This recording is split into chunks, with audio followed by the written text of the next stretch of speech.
my name is Marcus, and I'm here to bring you the Bible Thumping Thursday for this week. Gabe asked me to do it, so I said, why not? Sharing the Word of God, even on vacation, is a privilege. All right, the topic today, we're going to be talking about I want to know Christ, or who God is, right? Paul. We're going to be talking about Paul. Paul writes in Philippians 3:10 through 11. He says, I want to know Christ and the power of his resurrection, to fellowship in his long suffering, to become more like him in his death, to somehow attain everlasting life. Paul was writing and said he wants to know God to the fullest. All the way, no ifs, ands, or buts of who's or what's. He wants to know Christ. And that's the same thing that I would say to you. Do you want to know Christ? I do. Right? And how do we get to do that? We do that by simply believing? No, you can't do that by simply believing, because even the demons believe in Jesus. They know he exists, but the difference is doing. Doing. You have to put your love to action.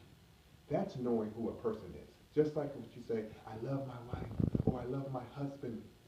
Right? That is so easy to say, but the difference is doing. And you do that by showing. You show your wife by loving on her, by, being intimate with her. The same thing you do with your husband. That's knowing a person. So God says he wants to know you, and he wants you to know him in the exact same way. Knowing, intimate, knowing everything about you. He wants to know your desires of your heart. He wants to know what's on your mind, what's bothering you, what's getting on your nerves. He wants to know every single thing about you because he cares about you. He loves you to the point to where he even died for you. Paul is writing, he says, I want to know Christ and the power of his resurrection. He wants to know Jesus all the way. The same way on how we should want to know Jesus. Paul says that to live is Christ and to die is gain. That's in Philippians 1:21.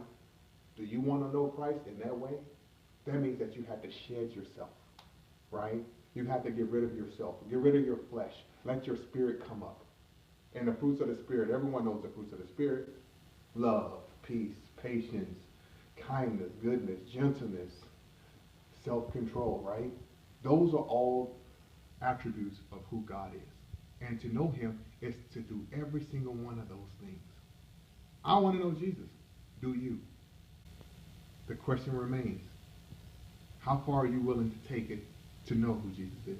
The Bible says clearly in James, God is saying this, draw near to him and he will draw near to you. I'm Marcus, signing off for Bible Thumping Thursday. God bless.